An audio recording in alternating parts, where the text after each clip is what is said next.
Welcome back, folks. It's time for Game 5. It's come down to this between Fnatic and H2K in this semifinal series. They're about to settle this score. Winner take all, Deficio. Yeah, currently red side is 4-0. Now H2K is on red side for this one. They will have the last pick. However, we've had a lot of talk, about the Urgot. I could see Twitter is exploding about it as well. Some people say Urgot will not beat the Z in lane. Then Bjergsen comes in saying, yes, he will, so on, so on. You gotta love Season 5. We're talking a lot of Urgot here. I don't even think we're gonna see it, because I don't think either of the teams play it. So we might as well just forget about that one and look at the game instead. If there's no likes of Urgot from H2K, then Fnatic honestly can take a Z as an early pick. And what is really gonna play into it that won't at least be a skill matchup? There are so many possibilities. I feel like it's almost impossible to speculate on it. One thing we definitely know is that the bans are not liable to change. It's the Sivir again from Fnatic as they round that one out. H2K should finish this one up. But the question is, do they now ban the Vlad? That was asked quite a lot. It's a possibility. No, it's the Shyvana. Stick to the same bans then. Clearly not afraid of the Vlad in that sense. So Fnatic, as we saw, Yellowstar had a fantastic game on Thresh in the last game, going for it again, which means they push Kasing over on either Janna or Annie. And we might see, if it is standard lanes, them trying to really put a lot of focus on it. I mean, I always feel like we're back to game 1 here, at least in terms of the start, except for that Sivir ban, which is the only change all series long between the two teams. So H2K have gone Gragas jungle 4 out of 4 games so far. That is open again. Unless you want to take away the Nunu from Reignover and you want to try and run a let's buff up Yarnan composition. Because Fnatic has tend to run with fairly low engage when they can't get the likes of Hecarim. And that's where if you buff up your AD carry, if you run like a hyper carry setup where you have a lot of protection, a lot of peel for him, let's say Nunu Janna in this situation, it's very tough for Fnatic to get onto him in these team fights. It looks like they're not gonna wait for Zed to be locked in, and instead Ryu gets it. One of his all-time greats, I guess we can say. Ryu has been a fantastic Zed player back in Korea. And Yarnan gets himself the Jinx. Fnatic, looks like we might have an answer Taunting right a little bit, maybe. If they go for the Diana, I'm not sure about that one. No, Cho'Gath is good against Zed in the laning phase. You know what else is good against Zed in the laning phase? Urgot. That's very true. Well, Urgot at least is fantastic later on in the game against him. Whenever Zed goes in, you just swap him around, you stack a massive amount of armor, and he's never going to kill you in that sense. Let's see what Fnatic wants to do. We had the Vladimir top lane beforehand. It worked better for Huni, but nearly everything in the world would have compared to what he played in the first few games. He lost the lane, however, fairly hard to the Sion pick from Odoamne, which is still open in this situation here. But he managed to pick up so many kills in team fights, which was the big turning point for him. But that was not started by Huni. That was started by Fibib and getting that first spot in the mid lane. And they will take the Cho'Gath into Zed matchup here, which a lot of the best Zed players in the world say this is a very tough one for Zed to play. Cho'Gath does get pretty big and beefy. It can be hard to try and chunk him down, and if you can anticipate it, you can just rupture on top of yourself as soon as Zed jumps in on you with the death mark. So that's the thing, you also got the silence, which stops a lot from Zed. The Ezreal pick is a little bit curious too. Steelback has played it at least once. So, week 9, Fnatic H2K, they pick their Ezreal, and all they do is go standard lane, farm. Nothing is what you do. Ezreal is so boring to watch in the laning phase because he just sits back and farms. He's so passive, but it allows the rest of the team to make plays. It allows the top lane, the jungle, the mid laner to make the plays, and then whenever they feel like it, they go down to that bottom lane and start ganking on H2K. And they can't do the same because there's so much mobility from the Ezreal itself to jump around. And also, it is a pick against the Zed to try and stay alive in these fights here. You're not picking an immobile AD carry who's just stuck if Zed jumps him. Now Ezreal can at least try and kite around a little bit for himself. So that's why they're picking it, is just to keep Steelback safe and say, this game is not about you. At least not the first 20-25 minutes is not about you. You get your man immune, you get it fully stacked, you get your Trinity Force, then you can start doing something. Before, you just sit back and farm. Let the rest of us make the plays. With that, talked about obviously the Janna also from H2K. The Janna, I mean, it's another solid choice for the mobility factor, for the disengage. They also have the Gragas once again, so that's just going to be the double disengage. There is a lot of damage, though, between... So let's sustain damage, really, with the Jinx. And, of course, you've got the potential burst that Ryu can bring. It's still pretty AD heavy, though. Yeah, that's the problem. And we haven't seen a lot of AP picks from Odoamne in the top lane.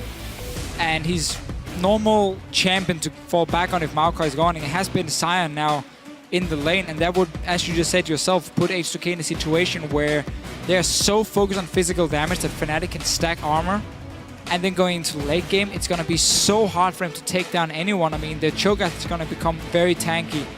Getting the stacks, he's going to get an Hourglass in that situation if it's against pure physical. We know Ezreal can jump around, sustain himself, kite very well in fights, and Vladimir obviously doing the same. So while Fnatic is not running a clear-cut tank that's gonna just stack a mass amount of armor, there's obviously War Enchant on Rek'Sai, and then you can go full tank after. Then it's not the worst situation, but it makes it a lot harder for you in the late game teamfights when you're already against a fairly beefy setup from Fnatic. Yeah. Fnatic has a decent mixed amount of damage too, so it's going to be difficult for H2K to really prioritize against that. As the timer ticks down, the real question is what there does really is no picks for him. If he wants to play a tank, there's not a whole lot he can offer. I don't think they really need a tank because they've got the Gragas. But then what does he do?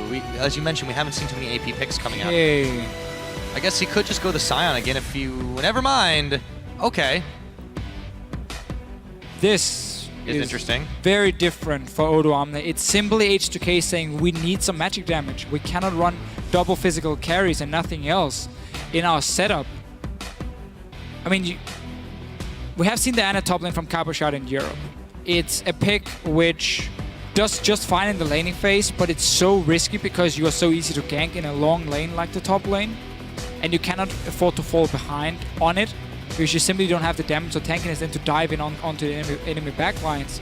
And this is really the first time where we see Odoamne not pick a big tank, which is what he normally goes for. He's played Lulu like once, and that was in a Joggermore composition. Outside of that, we are mainly looking at tanks for him. Lissandro's been played twice, not in recent weeks, and then Kennen once. Everything else is Maokai, Gnar, and Sion. Now we're gonna have to see what he can do on a carry. Instead, no double tank setup from either team. Obviously got the big tank Gragas from Lulex here, and only the Rek'Sai from Fnatic. Fnatic again is more like bruiseries in terms of like there's no full tank, but more you have a lot of damage from your deals and they become fairly tanky. This one's going to get bloody, though, man. I mean, this is just absolutely insane. We will see if the top lane Diana is going to be able to carry H2K to victory, or will it be Fnatic going to the finals in Madrid? Why don't you guys hop on Twitter and let us know. Tweet at LOL Esports with the hashtag H2K win or FNC win. We're still tallying them. And now we are onto the Rift. Game number 5. H2K changing it up here, early picking Zed for Ryu. He played it against Copenhagen Wolves in the quarterfinal. He did it simply to take it away from Febiven, as Ryu wouldn't have any good picks into it. We haven't seen Cho'Gath, we haven't seen Urgot from him. That's why he takes it, and the crowd yelling for Fnatic. I think we hear a few other things in there as well. Oh, isn't there always like a Team Solomid fan in the crowd? There's at least one. Doesn't matter where you are. Febiven's at least amused. Would you like Quite the some gentleman. cheese with your wine? Line of scrimmage start from both these teams. We don't look to be seeing a lane swap. I'm really curious to see how this top lane goes because 30 seconds until Vlad versus Diana is not something that I would expect in the top lane. No, a bit. I mean, as always with Vladimir here, he needs a few levels before he can really start doing well in his lanes. But Diana doesn't have any kill pressure pre-level 6 either. And you're not running Ignite because you have the teleport as a top laner, so it's very hard for Diana to do a whole lot in the laning phase in that sense. Another reason why people don't like it too much in the top lane. Has been seen a few times, obviously. I wonder if we're going to see Morel Normicon. First item, it's something Cabochard likes to do just for lane dominance, and it's obviously fantastic against the Vladimir as well. Cooldown reduction and the mana regen as a top laner can be very needed. Late game, he's going to get the blue buffs, but he's not going to run all the way down from top lane to pick up a blue buff and run back. So he's going to need some sort of regen up in that top lane for himself. We're going to have to see what Odoamne decides to do and how he can play in this one. Again, we normally see him on the big tanks. Very different pick for him now. Very different indeed. We'll see how this Zed Show matchup goes. In the mid lane, and all the while, Onawamne has actually gone ahead and started on the Raptor camp. Should be able to clear that one and back to base. He goes after the early level 2. Yeah, camps from nearly everyone except for Huni, just sitting on the Vladimir. Can't really do a camp at level 1 himself. On the bottom lane here, they're even in terms of XP. No, Steelback got close to all of them. He didn't get the small one, but he got the big one on his own. So he's gonna hit level 2 very fast. Once he kills one more minion, it should be enough for him. But H2K are getting the push on this one. Gets to level 2 as well, starts zoning away. A very good spot to deny a little bit of farm. Yellow Star obviously a bit of XP away from hitting level 2 himself. Only Steelback is gonna get it. There we go. There he goes. Still, they've been pushed back just a little bit to start this one off. So, let's check in where the junglers are at. Pretty standard starts from both of them. This is probably one of the most normal games we've seen this series. Yeah. I'd say by far. And we have to see what February can do on a Cho'Gath. that's the real question, isn't it? He shines on Assassins. That's where he can become the big playmaker. You can't really do the same on a Cho'Gath in that sense. Not a big split pusher. First gank from Reno is around the top. And we talk about Diana, she has no mobility. She's very easy to gank. He's going to force a flash. This is definitely going to force a flash as he gets the knock up. There it goes. And he chugs a biscuit or 2. Yeah, this is going to be now Lulex coming in around the side with a double bust, forcing a flash out of Febivin as well. And he rolls out the barrel 2. So suddenly a lot of lanes you can gank for the junglers here with the Cho'Gath in the mid lane, with Diana in top lane as well. Not a good start for Odoamne. It's super tough to play this lane, or well, to play Diana in the top lane because of it. And now Lulex, he's in trouble. Flash for flash right there. The Raptor camp's gonna help him out, and Rainover secures first blood. We so often talk about these early junglers, how they're still very strong in the current meta because they can make plays like this. And when you already have your mid lane pushing in, look at the top lane, was already pushing towards Odoamne, so there was no help for Lulex, and Rek'Sai could just go for that fairly easy one-on-one. So important with a good start for Rek'Sai, especially also because Lulex showed in the last game that he wants to gank on this Gragas. Despite being weaker than Rek'Sai in the early game, he kept looking for ganks. He didn't farm. Now he's been set behind quite a lot. Gave over a new set of double buffs to Rainover as well. And here's another gank on Odoamne. Yeah, this he time has he's no got flash, no remember. flash. The pool coming in as well from Huni. They didn't secure it though. Just a little too soon to back off. Forced him back anyway though, which is the important one of this, or from this gank. Diana top lane so far under a lot of pressure because you got this Rek'Sai pick from Rainover, who's so aggressive in the early ganks. Starting to get a little bit tough for the H2K lanes. The bottom lane for them has actually done quite well. They've been forcing Steel back away from this farm. This is just the harassing power of the Jinx Janna lane. Now they push the wave up to the tower, start taking a few shots at it as well. And as you mentioned, Steelback, not going to really be doing much there, but just trying to stay safe. Lulex gets a shot nipping at his heels as he dashes away from Rainover. So risky what Lulex is doing. If he goes in for a gank and he gets counter ganked with no flash, he's dead 100%. Rek'Sai is going to destroy him. But yeah, as we talked about in champs, like this Ezreal pick is just Fnatic saying, you know what, Steelback, you sit and farm, do nothing else, we just do standard lanes, and then we make plays on the top side of the map. Already giving 1 kill, the forced flash from Odoamne as well on that top side. So very clear what Fnatic has been doing in the early game.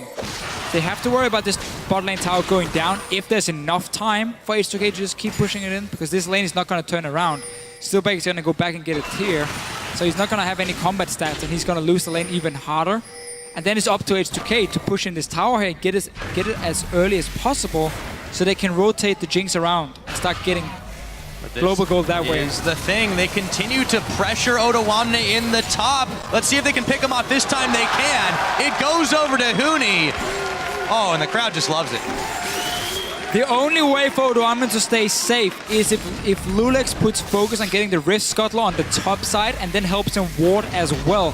So you block this entrance into the Baron, but that's not been taken at all. So there's simply no way for Odoamne to stay in the lane. Either you have to sit in your own tower, or you can expect to get ganked. Every single time you have no mobility in a long lane. Very tough for him. And They have brought Ryu and Lulex down to this bottom side to try and get a dive on. There is going to be the death mark onto Steel back as he tries to make his escape. He does. Yarnin goes forward, actually takes a lot of damage. H2K try to make a move on the bottom side and it doesn't work. The only lane where H2K is winning is on the bottom lane. That's why they wanted to go for a kill and potentially take that tower. They need Yarnin once he gets his BF sword to start switching up and go to different lanes. Otherwise, Fnatic can just keep ganking on this Diana here in the top lane. He has not left this lane. No ulti though. But he's behind enemy lines and he doesn't have any supply at the moment. Any help. Lulex looking to change that. But Reignover is in the area as well. Now he's going to go ahead and back. He has spent a lot of time here for no effect. Yeah, got the flash only from Steelback and that was it. Now, they want to go back. You got that BF sword on the Jinx. You know what Ezreal is going to build, so you're going to win the lane. Can you do it fast enough? Top tower taking a lot of damage. We saw how Diana had to move mid lane to defend because of this play from Reno or from Ryu. And really not looking good. Fnatic also winning the vote. Oh yeah, it was a little even earlier in the series, but it's been turned around here. And speaking, turned around once again, Odoamne just finds himself so far behind trying to deal with anybody right now. He's been keeping up in farm, but he nearly got eaten by the Cho'Gath once again. And that opens up for mid tower now. It's being pushed in because Zed is on the top side. We still see Jinx bottom lane. She hasn't recalled yet. And therefore Fnatic has full control of the mid lane. They can open up for either Dragon. They can take Dragon or take mid tower. They decide where they want to go and deal some damage onto it. Obviously wouldn't be able to completely kill the mid tower, but at least you chip it down. And really at the moment H2K is only winning that bottom lane. It's where they have to be able to make the play. Get that tower once you return with your BF sword. Been unable to do it so far. So now Odoamne is fully committed to swapping into the mid. Let's see how he fares against Febivin. The Feast is not available just yet as he had used it on the last iteration, but you can already see he's taking the damage, harassed from the Feral Scream, making it difficult for Odoamne. We'll see what he can do here. Ryu on the top lane, waiting very patiently in the brush. He can get a pick off on Huni.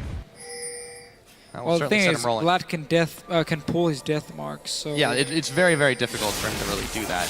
You're only going to get the kill if Huni really misplays on his own. Zed is more mobile though, so he can escape the ganks easier unless you use your shadow offensively. Compared to Diana. That's why they've made the swap here in this situation. Oh, Yellowstar gets pushed back. He throws down the box, but Kasing's not too worried. There's a lot of minions that are causing Yellowstar some pain, but in comes Steelback, and Kasing can't make this play alone. He got a little bit too aggressive here. Shields on, dodging, but he can't dodge that auto attack. Steelback comes up with a kill. Was that a support staying close to the enemy tower on his own? That was a very weird indeed. That's a very strange play from Kasing. Huni's bailing out after the death mark. It's gonna be Lulex going down. Huni soon to follow. Ryu now could be in some more trouble as Reignover picks him up. It's a double kill. Odoamne teleporting back in. And he dashes forward, but Reignover's already out of town. Yeah, mid lane being pushed in as well. Fnatic here, they get the kills, they get the towers down. Free kill in the bottom lane on Kasing. No idea what he was doing there, just walking up on his own, being caught out. I'm not sure if he was trying to group up the minions and potentially set up a freeze, but that wouldn't make any sense because you want to get the tower. Anyway, Dragon is now an option. There's nobody here from H2K side. You got Odoamne in the top lane, already used teleport. Zed is coming from mid lane now, very far away. Fnatic is just controlling everything. They turn their attention, though, to the bottom side. Yes, they are, though. Very difficult for H2K to get anything back. They have to stop the snowball before it becomes any bigger. Febivin rows into the Tri-Brush, gets a rupture onto Lulex, just shows him who's boss. They can go back to the Dragon, but it is a little bit more risky. Ryu's around, so is Lulex. They will take their time about this one before they go back to it. Yeah, still, the bottom lane is where H2K has to make the play. Lulex can come down now, they can push it in 3 guys and take the tower, especially because Yellows are just backed. And then you take Yarnin here and you move into the mid lane instead, where Cho'Gath does have decent wave clear, but doesn't have enough AP to fully instantly clear the wave, so you can always push him down and at least keep him stuck at his own tower. You can also go top lane and trade it for that dragon instead if you want. Vladimir won't be able to clear the waves, because he has to stand on them if you dare with your both support and AD carry. So there are options for H2K to get some gold. The problem is it relies on Fnatic stopping simply making plays, and they don't have to because they're winning their solo laners.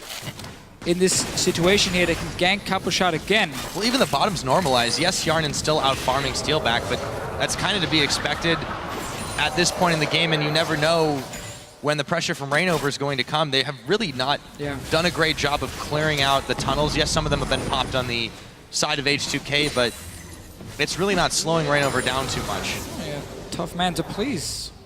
Pyra, he can't really invade into that enemy jungle. That's true. Plays tunnels. You got me on that one.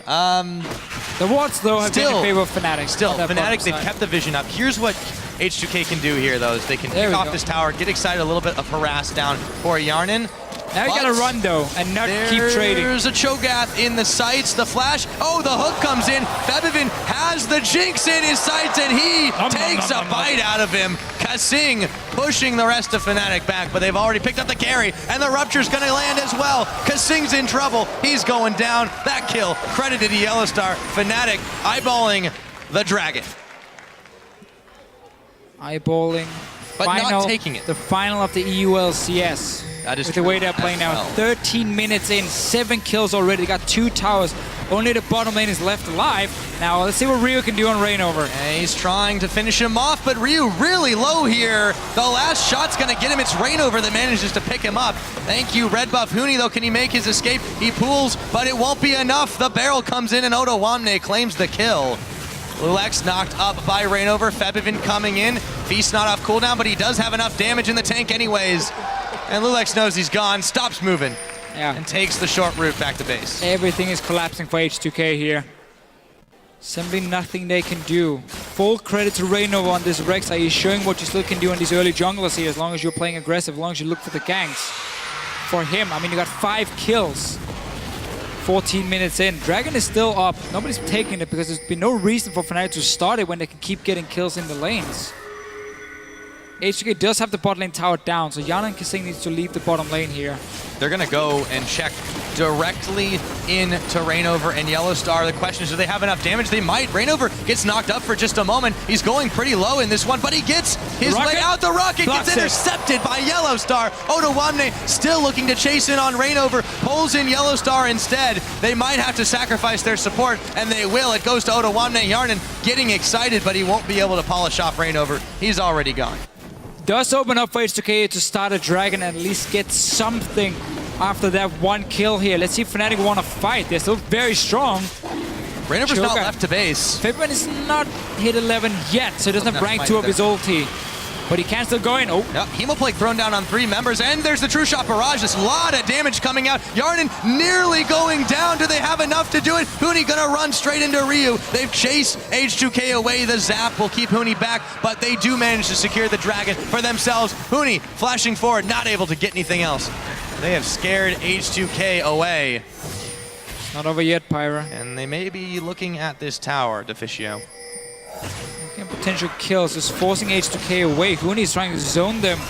Might be collapsed on here. Yeah, he's got a pool, though, able to sink beneath the ground for a second. Steelback moving forward on Kasing. The Janus Shield keeping him alive for now as Reignover picks up Lulex. Kasing throws the Monsoon. There comes the Ezreal. Steelback picks up Kasing anyways. And they can easily take this tower now.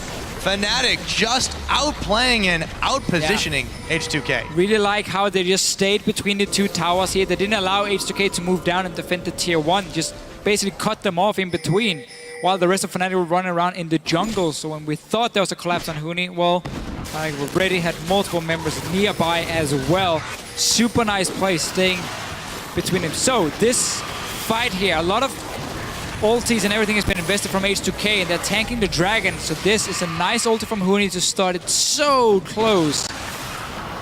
And in the end, he just chased it, and now he does a smart play and just stays between the 2 towers here. You're not gonna let H2K either run away or come down and defend the tier 1. No, fight them in between. You don't need to fight at a tower. Super nice setup. Look how the rest of them are coming around. Yeah, and he buys time with the pool as well, just using himself as live bait.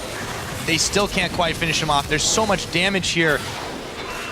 And Fnatic just come up with the better end of it. They grab everything they want and more. So 6,000 gold in the lead. They've got themselves a dragon to the 0 of H2K, as well as 3 towers to 1. It's about 17.5 minutes into this one, Deficio. Fnatic are looking good. They've got their eyes on the finals in Madrid. Couldn't hope for more. They had a plan ready against Diana top lane as soon as it was locked in with this Rek'Sai pick for Reignover. 6 kills for himself. And also H2K, clearly, the way they've been playing in this game, he realized once they started dropping in this whole lane, it's like, okay, what can we do? We have to start making risky plays now. Otherwise, we're never going to get to a point where we get any gold if we don't start overextending in the lane. It cost them a few kills. They got the bot lane tower, but they've not been able to push anything after. Now they've swapped Yarn into that mid lane. Fnatic is ready to defend. They're ready indeed. Rooney catches sight of Lulex. Now Ryu there as well, backs himself away. We'll see what H2K can get off of this. It looks like nothing for now.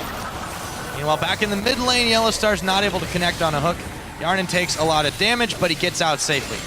So by going Iceborne Gauntlet here against the Zed, wants that extra armor for himself, more kite options as well to just stay alive in these fights. He knows there's enough damage on the side of Fnatic. Odoamne can't quite make the plan. Reignover, he takes the Lantern Escape.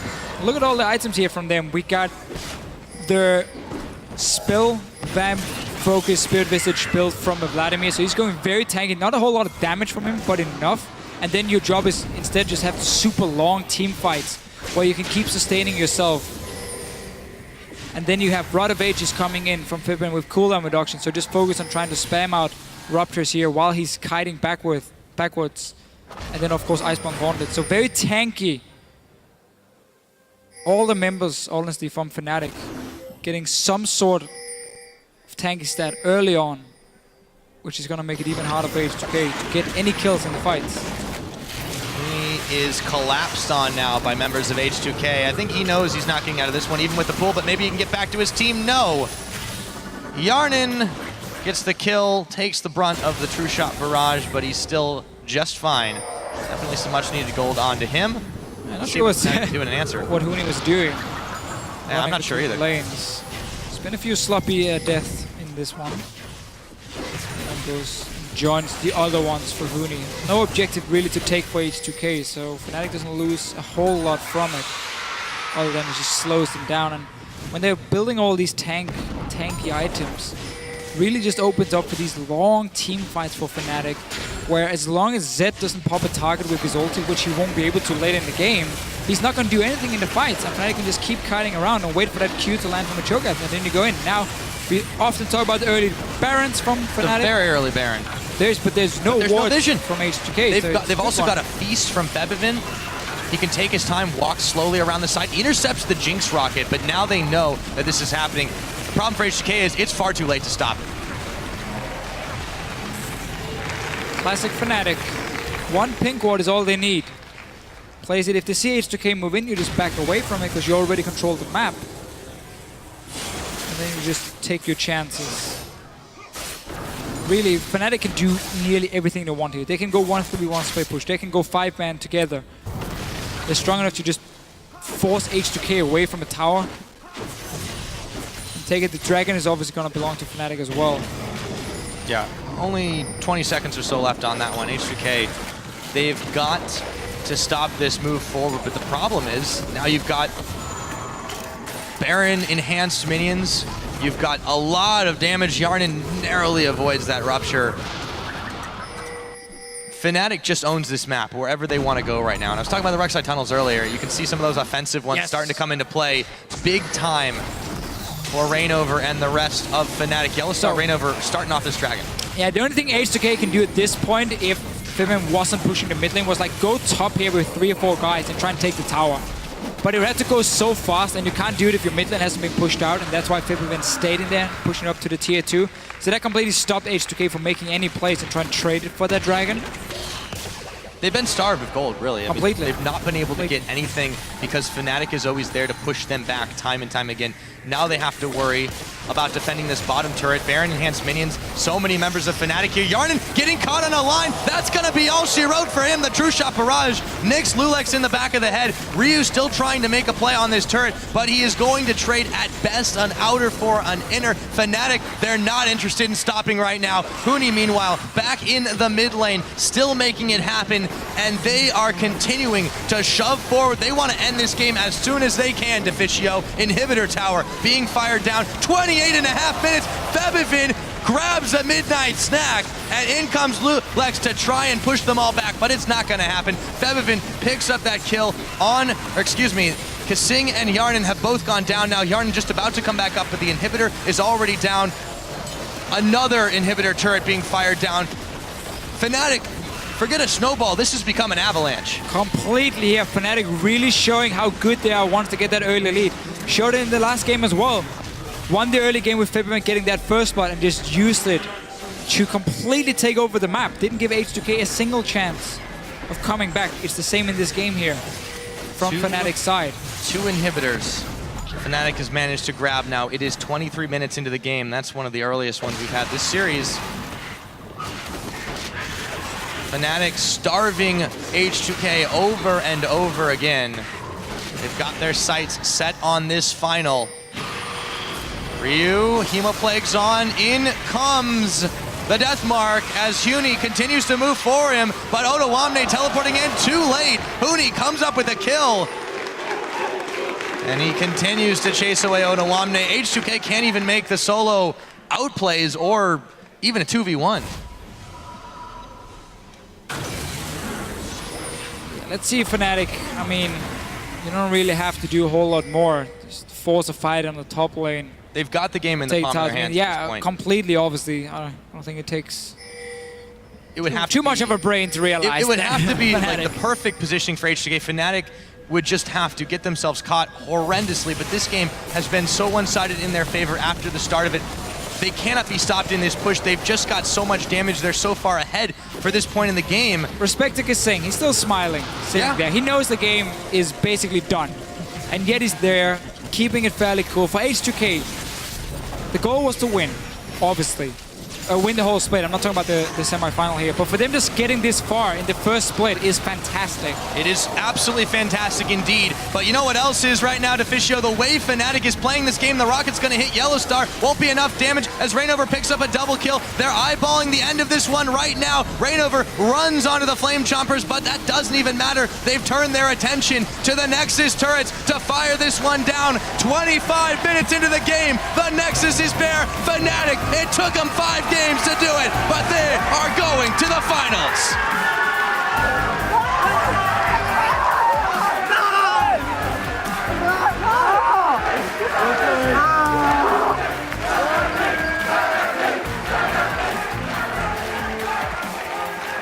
What can you say? Yeah, not a whole lot looking at the last 2 games. They were basically all about Fnatic and their fantastic ability to snowball an early lead. That's what they showed in these games here, and I really like how they adapted from the Lee Sin top lane, which clearly didn't work for them.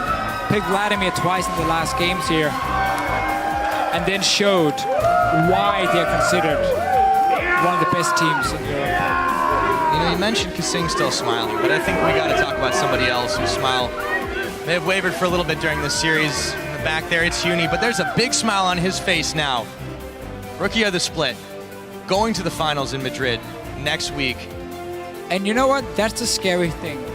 Because this quarterfinal wasn't about Huni at all. It was so much more about the rest of the Fnatic players doing so well. We talk about Febivin in the mid lane, winning his one-on-one against Ryu in that last game. Reignover with the early ganks on the Rex side, snowballing the entire map. Yellowstar and Thresh is making plays left and right. Like, these are the players you're looking at if you look at this quarterfinal, or semi-final, sorry, not quarterfinal.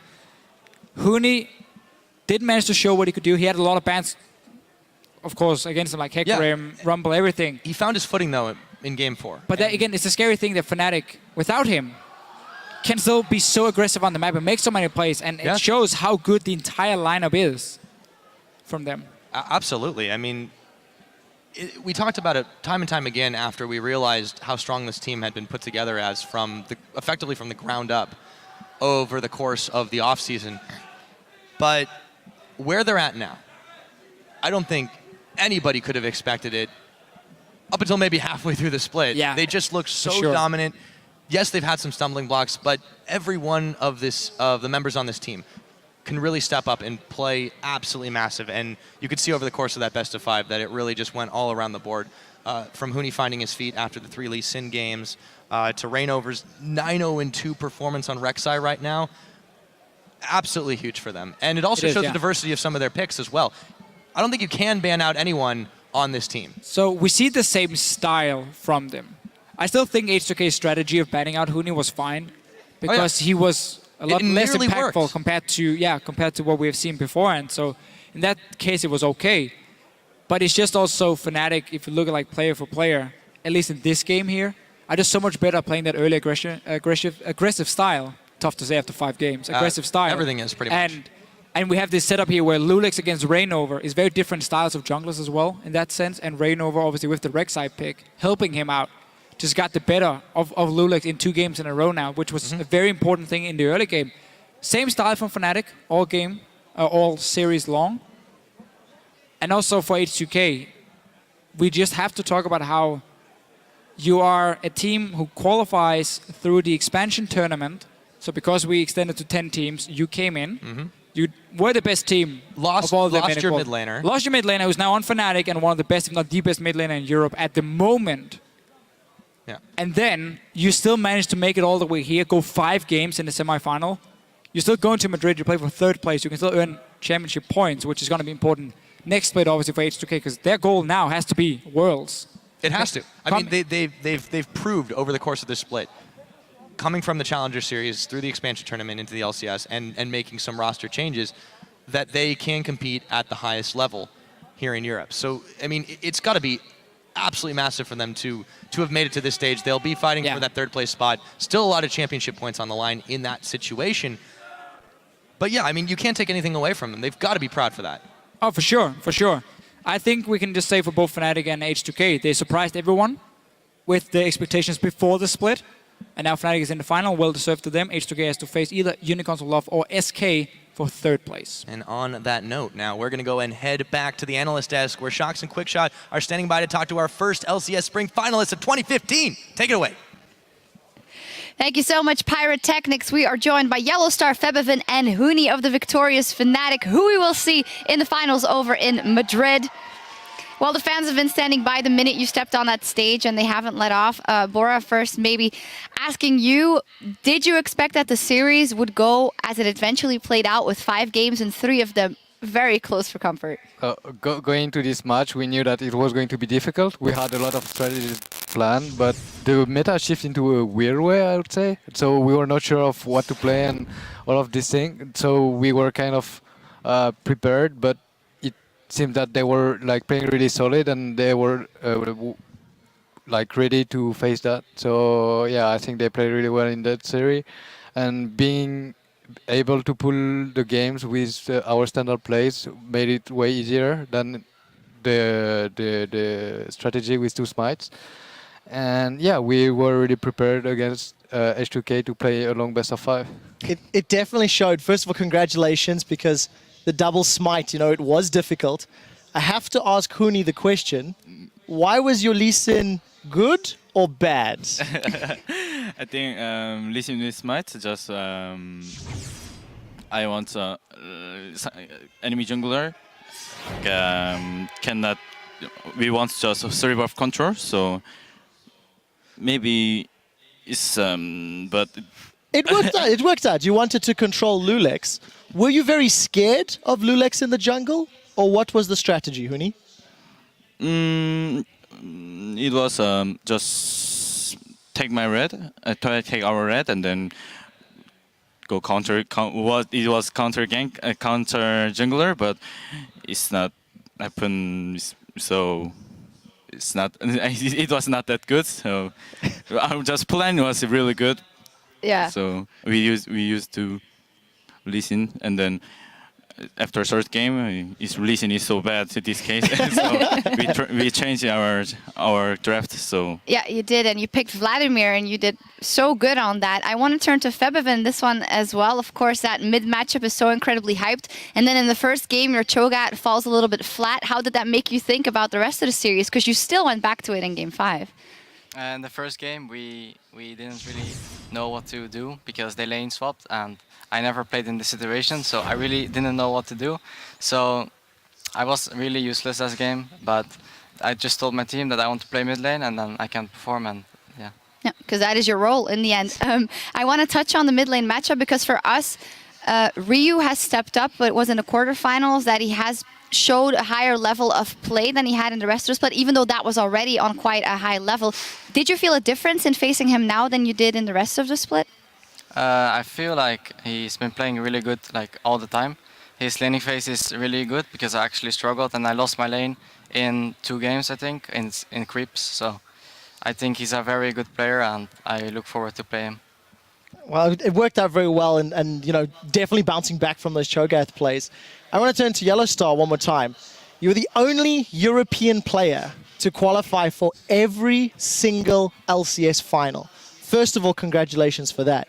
Secondly, how is it that you were able to build a top 2 team from complete scratch? What is it that made you able to find the players that you did and put together such a powerful squad?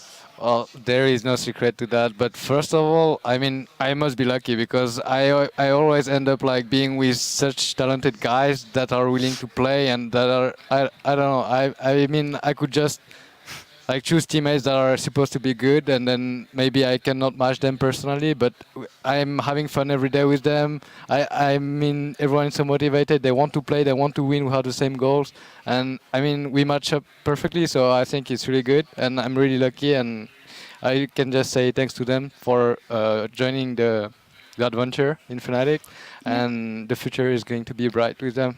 I'm pretty sure. The future is definitely bright, and maybe the common denominator is that you are such a stand-up guy, so it all falls in place around you. In today's match, there was one player, though, that really stood out when Fnatic backs were against the wall, making the key picks and going huge in Game 4 to keep the series alive. Today's MVP for us, Fnatic's Febiven. Congratulations. For us, it was the entirety of the best of 5. Our eyes were on the mid lane, and we feel that you stepped up. I have a quick leading question. Playing against H2K, the team that you left after you helped them qualify to the LCS, and then having such a stand-up performance against Ryu, 1v1ing him in the mid lane with that Zed. Talk me through how you felt playing against your old team and one of the legends of mid lane League of Legends. For me, it doesn't really matter who I play against, so I didn't really have a nerves before this game. Even though last time we were gonna play H2K, I was really nervous, but this game I just felt I was confident. I was really playing good, and I just snowballed. Yeah, it showed fantastic, and congratulations on that MVP. And to nobody's surprise, today was filled with top-tier play, and you all watching took note. Our big play is from @Unumikits, who tweeted, "Holy moly, that super mega death rocket from Fnatic Steelback, killing Diana. Thanks to Febiven Calculato." This is your LCS big play of the day. To the top side. We'll see what can happen as the rocket isn't needed. Febiven comes in with a pick on Kasing, but he still gets a kill. Flashes, and then Steelback, I believe he would almost hit Kasing. Oh, he would actually have hit him. And then he gets that another one. Huni, you got a big smile. Do you like seeing those plays? Oh, I didn't see in game when I in game, but really so funny this one. Yeah, fantastic shot. Fantastic shot by Steelback. Now with one spot at the finals filled, let's pull up the bracket of our playoffs. Fnatic takes the first spot in the finals in Madrid, and then we'll see who they'll be playing. It'll be the Unicorns of Love or SK Gaming playing tomorrow to see who will be the other finalists and who will be playing in that 3rd or 4th play match. And by making it to the finals, Fnatic has earned at least 70 championship points towards qualifying for this year's World Championship, while H2K has secured at least 30. Yeah, so it's important to note that Fnatic can earn as many as 90 points if they win the split. If they lose, it'll be 70. H2K, if they win 3rd place, can take as many as 50 points. And again, remember the 3 ways to qualify for the World Championships. You either win the summer split, you get the top amount of championship points, or you win the regional qualifier. Those are the 3 ways. Yellowstar, How do you plan to qualify for Worlds? Winning Summer Split or getting the most championship points, seeing as though you're poised in the final in the Spring Split? I think I'd go for another title. I mean, like we're working really hard every day, and yeah, obviously our goal is to grab as many wins as we can. And I'm playing with winners, so they really want to go for this, and I believe that we have to do it this way. All right, keeping your eye on another title hit for you. We'll fill in the rest of the bracket tomorrow when the #1 seed SK Gaming faces off against the LCS newcomers, the Unicorns of Love, in a best-of-5. I'd like to get your predictions because this will, in the end, be the team that you'll be playing for that title. Maybe Huni, who do you think will win SK Gaming Unicorns of Love and why? Sorry? Tomorrow, do you think SK Gaming will win or the Unicorns of Love will win? And who do you want to play? I think SK Gaming gonna win. So yeah, I think so. SK gonna win. Yeah. All right. And then I prefer to against SK Gaming too. Okay. Well, quite convincing there, Febiven. Yeah, I think SK is gonna win too, even though Unicorns of Love is a really cheesy team. But I think SK, if they prepared enough, then it should be easy games for them. Yellowstar. Well,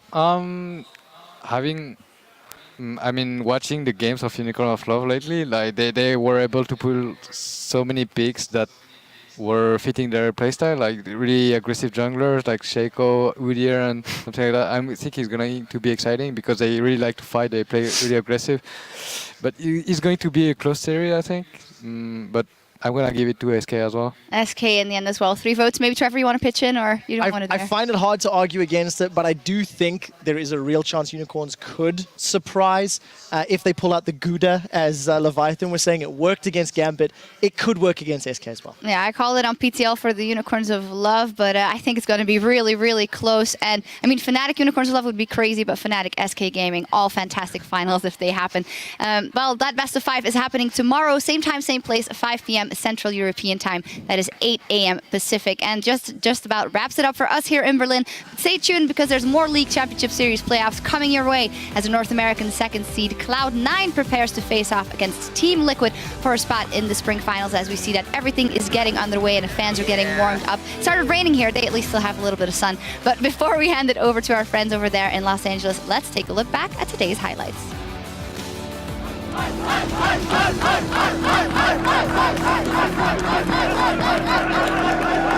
crowd's already like at 800%. How can we get any more hype in this division? What an insane game as well. Fnatic H2K. The damage coming in on Steelback. Ryu gets in, gets out. Febiven getting knocked back into the team, getting pulled to safety, but in mid-transit, Ryu's gonna snipe enough to be able to make it happen. Rainover now has joined the party. The Baron's low. He gets Cody manages to pick it up. Of damage here and there. They try to get the chase off on this H2K squad that's a little bit divided with Ryu out of the picture. Odoamne dashing in. Okay, nice. Let's get him. Not bad, guys. Good game. 31.5 minutes into the game. They take down Fnatic in the most unconventional game 1 that I've ever seen. Don't get like too relaxed over it because like the hard part is just coming right now. Okay guys, really high communication all the time. Okay, I don't want anyone to be thinking about the last game. This is a new game.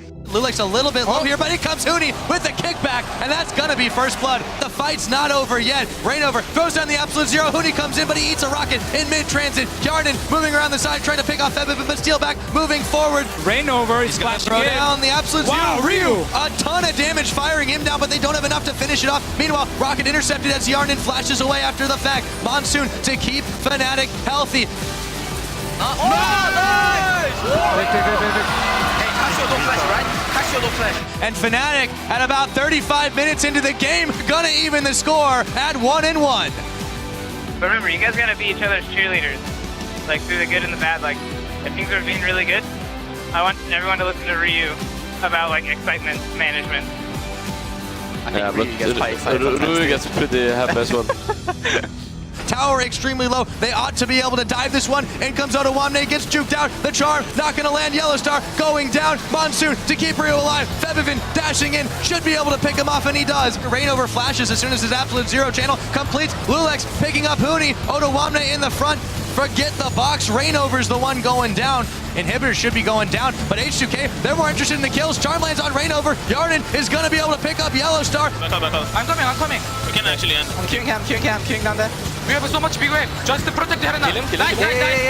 It's all over. That's going to be H2K coming up 2-1 on the series. Decision making, we're doing really, really good shot calls. Ryu, oh, he can get jump Goes on. in. He's going to try to dash his way out of stage. Oh, the flash too. Nice And he gets first popped for blood. first blood. Huni flashing in. Yellow Star's one that is going to pick up that kill, however. Nice. Really nice. Steel back, trying to move away the Acathian surprise, a ton of damage there, and a double kill comes in for Otawande. The fight's going haywire. Not quite done just yet. Lulex trying to bait a little bit more out as Yellow Star is fighting with Ryu here. He's gonna be able to pick him off though. And 32 minutes into this game, Fnatica really wanting this one. Looks like we're going to game number 5. Mute it. Go flash behind him, kill him. Nice! Really nice, man. It's not! I gave it a low! Nice. I got first blood! Really nice. There's a Cho'Gath in the sights, the flash. Oh, the hook comes in. Febiven has the Jinx in his sights, and he takes a bite out of him. Steelback moving forward on Kasing, the Janus shield keeping him alive for now as Rainover picks up Lulex. Kasing throws the Monsoon. There comes the Ezreal. Steelback picks up Kasing anyways. Fnatic, it took them 5 games to do it, but they are going to the finals.